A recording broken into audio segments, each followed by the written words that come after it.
Hey. Hey, there you are. Check it out. What's up, Rich? How you doing today, man? How you doing?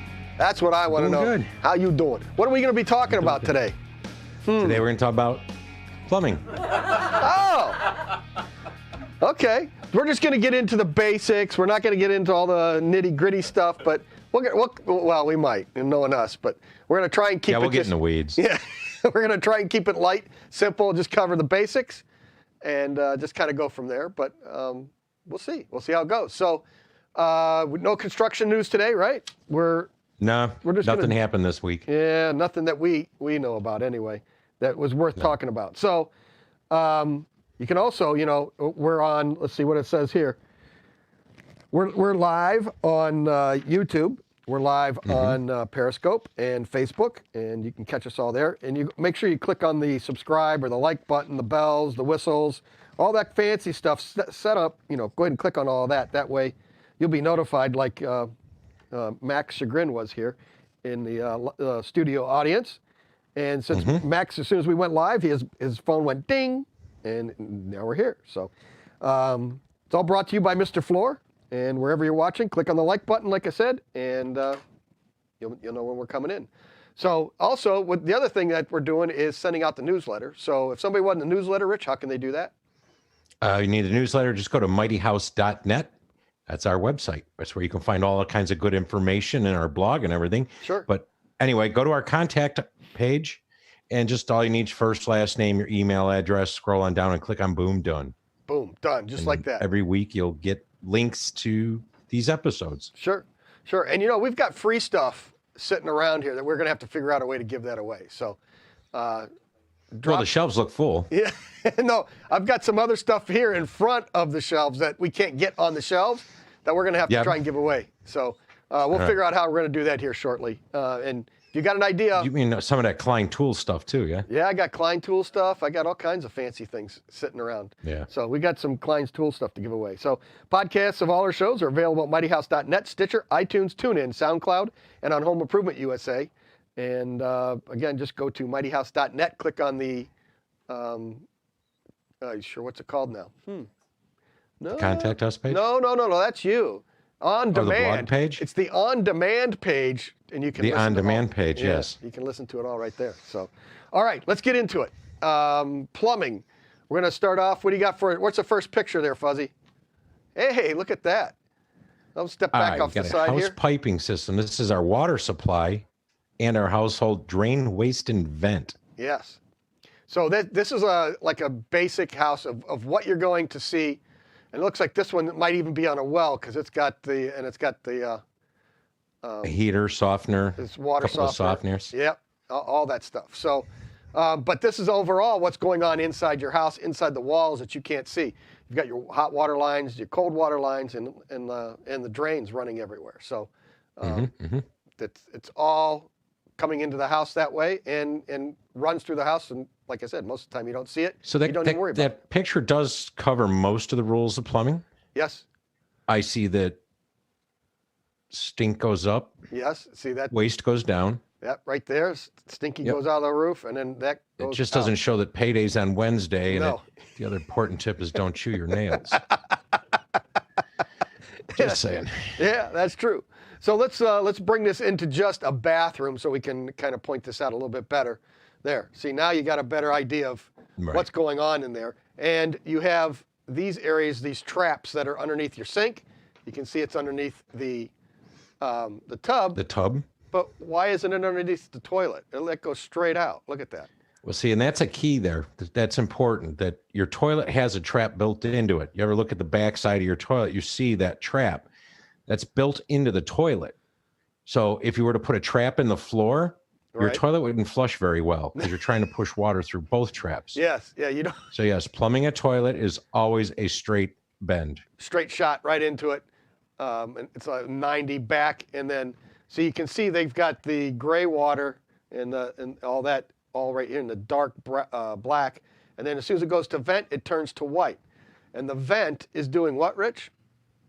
It's allowing air pressure to stabilize so that you don't get gurgling noise. So if you've got a tub that goes kabloop, kabloop, kabloop, kabloop, or a toilet that does that. Sinks, That's because those vents are clogged, or you may not even have one.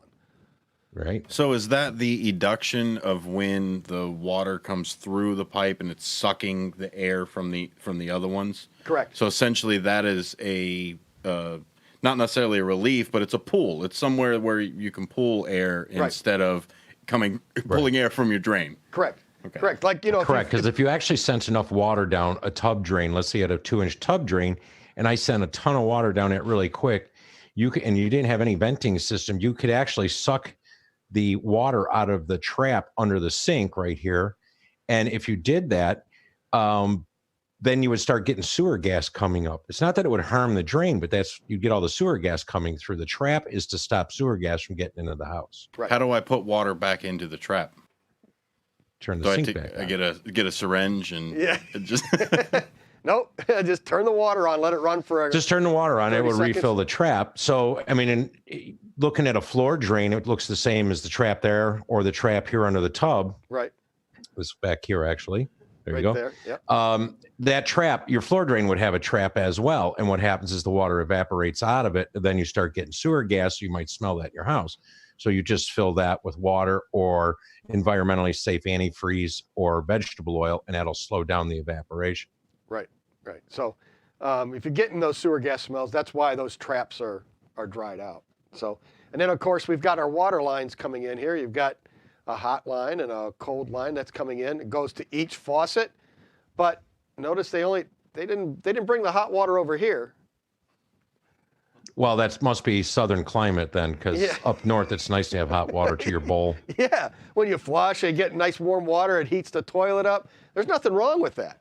Nothing. There's wrong. another key element there that's missing on the water lines. Oh yeah. What? Oh, I'm gonna go ahead. You tell. I'll see if I'm got it. You tell me what it is. No, you tell me. Go ahead. Take your guess. This would be a good contest. Call in, tell me what you're missing. And Oh yeah, because right now, see the water lines come in and they just go straight, but that looks like it's going up to the faucet, isn't it? That wouldn't be an air chamber. that is correct. So- I'm missing the air chambers. Which should so be here and each of those here. water lines, the shower valve's a great example right there.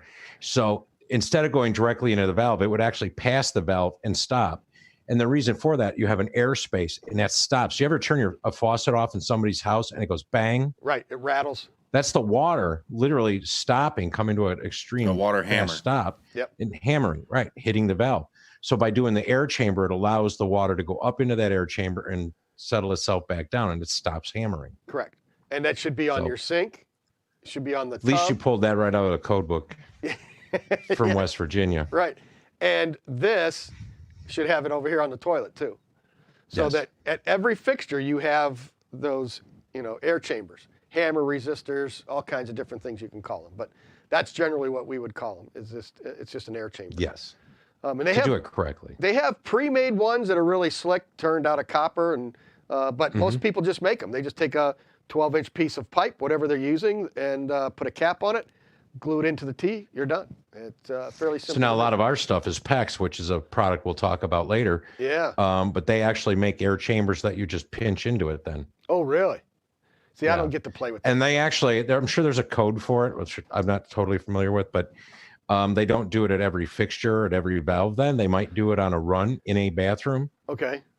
at the one point, but they're larger than what we'd normally use. Huh. So it might be the equivalent of. So Just saying. so it's not the same diameter as the pipe, but they're larger than that. No, some are like 1 inch diameter and only Okay. 8 inches tall. Okay. So it's just a lot of air, but they're made to be crimped right into the PEX system. Excellent. All right. Let's see what you got next there, Fuzzy. Oh, here's all of our water lines. Cool. So your first one right there, CPVC, Yep. Chlorinated polyvinyl chloride, and PVC. which is polyvinyl chloride, which apparently hasn't been chlorinated. No. But So then, PVC is legal water line in a lot of areas, primarily in the South. uh-huh, And then PVC is very common for our drain, waste, and vent systems. correct. But let's go to the studio audience here. Max, what were the temperatures for CPVC? CPVC limits at 200 degrees Fahrenheit, And then PVC? 140. So there's your difference. You can run hot You might have water. to repeat them. I can't hear. Okay, say that again there, Fuzzy. You had 200. Oh, going straight max. CPVC will handle hot water up to 200 degrees Fahrenheit. Right. PVC can handle hot water up to 140 degrees Fahrenheit. There's the difference. That's right. But see, Mr. regular Celsius. PVC, I don't think is made for regular water lines. Only the chlorinated, which if it's a chlorinated polyvinyl chloride, that tells me it's in it. It's like they've already made it healthier. That tells me that it's because redundant. there's more chemicals in it. It makes it healthier.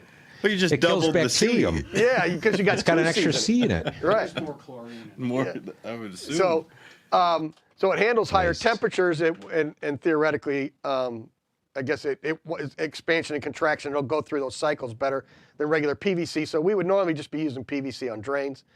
At least in the area here where we work, we're not allowed to use that CPVC unless you Right. get special Now we use permission. PVC only for drain, waste, and vent. Right. But we use the next animal there, PEX. Yeah, you guys use that down there, don't you? Yes. We use it in red and blue. And that's just to keep the plumbers honest.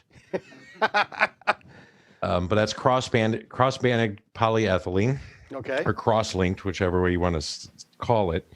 But it's very flexible and it's very strong. Uh-huh. So it's great for doing underground and stuff like that because you can just run it. And then, of course, being plastic, it's only going to last 350 years. Yeah, exactly. And You know, so it has its advantages. I think the biggest rap it got was a bunch of years ago in Texas when they did that one development and the fittings failed. right. And it led to a lot of mold lawsuits because they were small, low leaks or slow leaks. So they got a really bad name, and it was hard to get it used again. But I'm pretty happy with it. And the fittings that we use now they're not going to leak. Right. So the other thing is that's not going to have negative reaction with concrete, galvanized nails or straps. You know, if you don't use the right stuff with copper, when it passes through the concrete, it can over time start to eat the copper. The galvanized would rust inside the concrete, you know, or Right. floors. So you have all these other issues that with the PEX won't have any of that. So Now, the only problem with PEX, and that's Bob from Northbrook told me, was Yeah. that when you have water stagnant in PEX, it does leach an abundance of chemicals. got it. So it's best that if you've had your house closed up for a while to run the water for some time to flush the lines. Yeah. But I would admit even copper contains lead. You know, the copper pipe can contain up to 5% lead. So Yep. that's what makes it malleable. Uh-huh. So, you know, everything has its inherent risk, right? Sure. So, Sure. And then old school galvanized pipe right there with threads on the end. I mean, come on. How can you go wrong with that, Rich? Strong. well, steel. just after 40 or 50 years, it can get pretty bad. But you know, to rusts back up though, close. too, when you get into the galvanized and you're into the copper below that, Yeah. the biggest reason why people don't like them is those both take special skills and or special tools to assemble. Yeah. We've got that coming up You know- right next here. We got fittings. CPVC and PVC, all you need is a hacksaw and a jar of glue. Yep. And you're off and, You know, off and running. PEX actually, they make a machine for doing, it's just a handheld. Milwaukee makes them. Everybody makes them. It's for expanding the PEX, putting your fittings together and that. Right. And then there's another one that'll actually put stainless bands on them. That's not every homeowner is going to have that. Right. But now you get into galvanized. I mean, it's got to be threaded on both ends. Sure. So, and then it's got to be cut to length, threaded. You know, you get your threading machine that you end up setting up out in the garage or outside somewhere because On the new driveway. yeah. So all the cutting oil goes all over your new driveway. Yeah. So there's a lot that goes on with it. Over time, it will rust shut. And what'll happen in most homes, if you've got it on your horizontals where it's running in your basement, that's where it'll start to rust because that sits there. On your risers where it goes up, those will tend to be a lot better. So if you're having water pressure issues and you've got galvanized pipe, replace all the horizontals in your basement and give that a try and see if that helps out. It should make a pretty good difference. And if you wanted to, you're going to use this right here, and that is Yes. the rigid copper. And there's K and L. And what's the difference between K and L? Do you remember off the top of your head? I do. One is just thicker than the other. Or the other way to be as a smart ass is $4. $4. That's the difference. And the color Yes. the No. color of the stripe on there is different too. So L is thicker than M. So we typically always use L. M is a little thinner. We don't use it anywhere. But when you go to a box store, they'll sell both, and that's the big difference is your price difference, Sure. and then how long it'll last. Sure. Yeah. And if you're in colder climates, that thicker will hold up a little bit better to frost and stuff like this. It won't split nearly as fast. And then that last one you got underneath there, that's Right that's there. K. That's flexible copper. Yep. And that's just a coil. And those, you're usually going to use those for outside runs, your water service coming into the house from the street or from the well will be, you'll use that because you can lay it down in there and bend it around in your trench or whatever you're doing. Well, and the other place you use it is for your ice maker lines, Oh, yeah. Yeah. that's dishwasher feeds. true. Yes. You know, it's all flexible copper, so it's all K. It's okay. It's all okay. There you go. What do you got there next, Fuzzy? Oh, see, here's just a pile of fittings, like same thing I got here. It's just, It looks like my toolbox. yeah, so you've got T's, you got 1/2 inch, 3/4. This one looks like a 3/4 T to 1/2 inch coming up the one side. You've got brass ball valves right there. There's some galvanized pipe. There's some PVC right there. So you got a bunch of different things. So it just depends on what you're working on. There's galvanized T right there. Yeah. So- That looks like a plumber's box. That's right. So it's just, you've got all kinds of stuff in there. You just figure out what you need. So you can do the brass and copper. And if you're going from galvanized to copper, you can use a brass fitting in there instead of a dielectric union. And you just put a piece of brass between the two and keep right on going. And that brass will protect both pieces of pipe. You're telling me I can't just pick anything out of there and just weld it together? Nope. You don't want to Super glue? Nope, you can take this right here. There's a 3/4 female threaded copper fitting. You can screw this right onto the 3/4 copper. Excuse me. And Excuse me. the problem is the galvanic reaction on this. They will start to rot, and that's why you get all that green muck on the pipes, is because they were put together like that. But if you put a piece of brass between these two and connect them, you'd be fine. Oh, okay. So brass and I guess PVC might be the Sure. middleman? Yeah, but if you're allowed to use PVC, yeah, or CPVC, Right. you could do that. So, all right, what's next up there, Fuzzy? Oh, here's your drains. There you go. So different types of drains. You've got cast iron, galvanized steel, PVC. Let me move over a little. Yeah, there you go. ABS, which make sure your municipality will allow you to use that. And Yeah, I see ABS in mobile homes. Yes. In some houses in the southeast, but not very often. right. Yeah, they were using it for a while there, and then they stopped. And I can't remember exactly why Oh, they wait, stopped. wait. I see it on home shows on HG. You know what? Yeah, no, I'm not allowed. Yeah, to we watch don't it. use that. No. So, and then the one that's missing from this list is copper too. So let's go ahead and show those off there real quick. So there's your, There's your cast iron animal. that's it.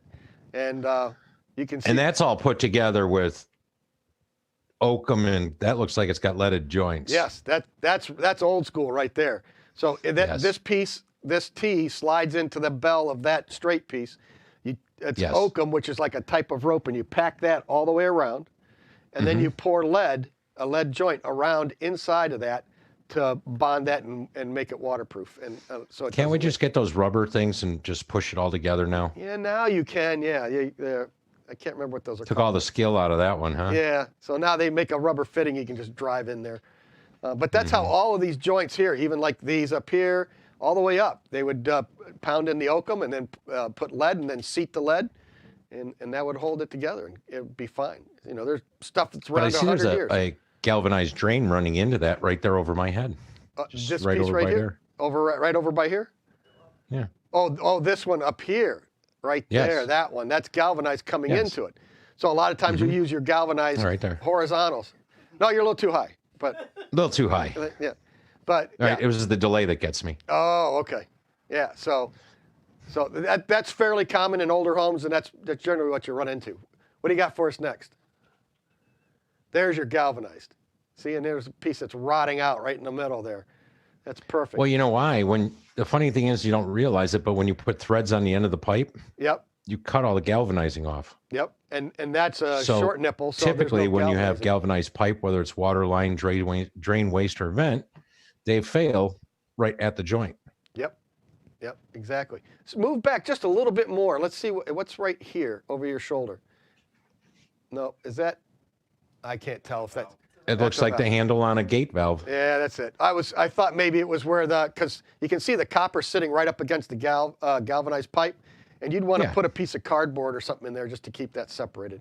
I thought maybe that was the pipe starting to go. Okay. And that's just water, copper, and steel. Sure. Just in that mix. Sure, they don't like each other.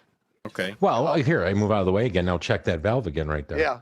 You see the galvanic action. You see the bluing right around the packing. Can you zoom in on that, Fuzzy? Yeah. Let's see if we can pull that up. Make this hard. Yeah, we're going to challenge Fuzzy right now.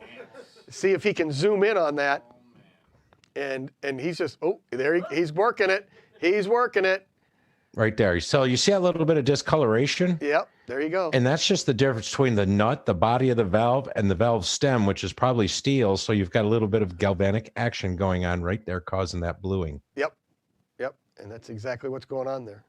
Okay, now. And then you can't just throw aluminum in there either. No. Can you with the same thing? No, aluminum. You can't use it. Aluminum's too soft. It wouldn't handle it. Doesn't last long enough. Yeah, but you're not putting wrenches on it and cranking on it, Right. So let's see if we can get us back. Go to the next picture. And we'll go back to the next one. So there's your ABS, but I like this picture because it starts out PVC, then it goes to ABS, and the ABS is nice. You can see it, that's fresh. They've got a fresh sticker on there. And then it goes to a little bit of PVC right there, and then boom, right into some cast iron. And then your vent is galvanized going up. I mean, there it is, all in one picture. Well, I'm kind of liking this. The wrap on the insulation? Yeah, that looks like duct tape and something to insulate his hot water pipe. Yeah. Oh, look at that. Because this pipe is touching right here, there's some more of the pipe discoloration, and that eventually will eat through the solder joints, and it'll start to leak if you leave that go too long. So. Well, the other thing I'm looking at, if the pipe is wrapped because it's the hot water, it's on the wrong side. Unless it goes the other way. You're right. Because the tub. Well, no, that's the tub drain right there. So, I'm going to guess. So hot water should be always on the left. Right. No. No, left. Correct. Yes, correct. Maybe the cold water was actually freezing. They were having a problem with it because there's hot water in there all the time. It's fine. That's possible. You never know. We're just throwing it out there. That's right. I can reverse that picture for you guys if you'd like. Okay, I don't know if you can do that. That's also a pool noodle wrapped in duct tape is what it looks like. Oh yeah. Yeah. We used to call it something else, or we do call it something else. All right. Oh, he's going to reverse it right now, isn't he? He's working on it. Don't you wish it was that easy at home? Yeah, oh yeah, look at that. Oh, see now that looks. I'll bet that's the way that was meant to be, because now it's still all jury rigged together. Yep. But at least the hot's on the correct side. See, there you go. Strive for accuracy around here. That's it. There we go. All right, our last one is copper drains. So that's a nice option there. It's very expensive today to do that, but all this can be done in copper, and it depends on your municipality. When I did my house 20 years ago, I needed to use cast iron and copper. I was not allowed to use PVC. So that was just the municipality that I lived in that required that way. So, and you'll notice even up here where it connects in, that's all got to be, we couldn't use any PVC to connect your tub or anything to hook up the tub drains or the sink drains, anything like that. That all had to be done in copper. Copper brass. drain, waste and vent, cast iron drain. Yep. Low grade. Yep, exactly. Expensive. Yes, it was. And after, of course, you're done 5 years later, go ahead, use PVC. You can use this stuff right here. Go ahead. It's fine. After we already spent the money. So that's the way it goes. All right. Anything else we want to cover with this real quick? How are fittings different? So some you said you pack things in. Others have glue. Others have threads. So what? What do you use for what material? There's, let me see if I can get a close up on this. Can you? Whoa, where is it? There. I don't know. Can you see the threads in there? So now Yeah. you've got, So is that a from two? it's a from two, and see now it's smooth on that side. So Yeah. So I can thread that to a piece of galvanized pipe and then solder my copper to it. yes, no, yeah, no, yes, no, right. You can't. You can do that, but you shouldn't do that. That's the problem. But you've got one fitting that has two options. So you would solder this, heat it up with a torch. You put your flux on there, put your pieces together, and then you would heat this up with a torch, and then you touch your solder there, and the flux would suck that solder right down into the fitting and hold it tight. So that's always a key thing if you're ever going to sweat solder. If you ever want to try it at home, always keep the torch on the fat part of the fitting. This part. In other words, you don't want to heat. If you put the pipe in the fitting, don't heat up the pipe. You don't want to heat this part, the thicker part. No. You want to heat the where the pipe goes in. You want to heat the hub, right, the female part of the fitting. Right, not the pipe itself. That heat Rich, could causes you show it us? to draw the solder in. Sure. Yeah. So, okay, so here I'll use this fitting here. There Like is a T. You got a T or an L? There you go. There's an elbow. So like if I had two pieces of pipe there going in there, I would actually hold the torch right on the corner. Yep, right on this piece, right on the edge, right here. Like where your finger is, yeah, in the back. So by heating up that back, it'll heat up both sides of it at the same time, and it will suck the solder in. If I heat the pipe, it won't draw the solder in, and that's where you have leakage. Right, that's when you turn it on, and all of a sudden you got a sprinkler system that you didn't want. Yes. Yeah. There's nothing worse than trying to resolder pipe that got wet. Right, and then when you get into PVC, now it's just glue. There's a primer to clean it, and it's you generally think clear or purple. I always like to use the purple, so I remember I've done it. You put that in here. The village likes when you use purple too because they can see that you primed it. Right, and then your glue is generally clear, and you put that in there and you push it together. Now you've got a limited time to get that together. So if you've built a bunch of pieces, if you've built this all in PVC, what I do is I just take a pencil or a marker and I mark where all those joints go. So as I assemble it, I can line up my lines, and now I know I'm going to have it in the right spot when I go to slide this all together. Because you've got maybe a minute or two before it starts to set up. Yeah, I usually push them together, give them a quarter turn. Yep. And then just a warning about the purple primer. Yeah. More is not better. No. Use enough to clean the pipe. That's it. If you put too much on there, the adhesive may not bond properly. Right. You can actually have a failure in that fitting from too much primer. Right. So that's how you do the glue, the solder, and maybe we can do separate ones. We'll actually show how to do all that stuff. And where does the tape come in? Where you actually wrap? Oh, there's paste that you can put on for your threads. There's also a tape you can put on there. I prefer the paste because it's easier just to get on. Because you always got to remember the tape. You got to sit there and think, oh, I got to go backwards, and against the thread, so that way it doesn't the white just push Teflon tape. Right. So yes. Open a window with PVC. Yeah. And then the last thing, you can have one of these, a fern co or whatever it is. Now that just clamps onto both sides of the pipe and tightens up. You wouldn't use this on a pressurized water line, but for drains, it works really well to bond dissimilar materials, or if you just got a quick cut you got to put in. And if it's fully wrapped stainless like that one, it is suitable for underground. Yes. So there you go. Gotcha. So essentially, it's either solder and pack and actually bring another material in, or clamp, or chemical bonding. Right. There you go. Well, and the one fitting we didn't talk about, which I don't know if you've got any laying around, which I just thought of, was shark bites. I've got them in my truck. I got them in my garage. Shark bites are they've maybe only been around 10 years or something. Right. And they're the lure of homeowners. Yes. Because you don't have to solder. You just push everything together. Right. And you can use they're like dissimilar. $7 a piece or more. Right. They do work, but I would never put them in a buried location. In other words, I'd never use them underground. I would never use them in a closed wall. Right. I'm just not a big fan of putting them together. Well, and by code around here, we're not allowed to. You're not allowed to enclose them in a wall. If they're exposed and you have access to them, then you're fine. But I have the caps because you take a sink apart, you can push those on real quick, and now they're also easy to take off and reuse. So shark bites are really a great option. That's what I have in my box also as clamps, and I have some where I've used them for water services, especially where you can't get the water off 100%. Yep. So you know you're not going to be able to solder together. So you pop those babies, make up your stop, your copper, all that. You cut that line, you slip that thing on there. Boom, done. But again, it's in an exposed location. So they have their use. Yes. But you should not be purchasing them to do your entire plumbing system. Correct. There's one behind you. He looked one up. Let's see, right? Look at that. Why don't you come inboard? What's that?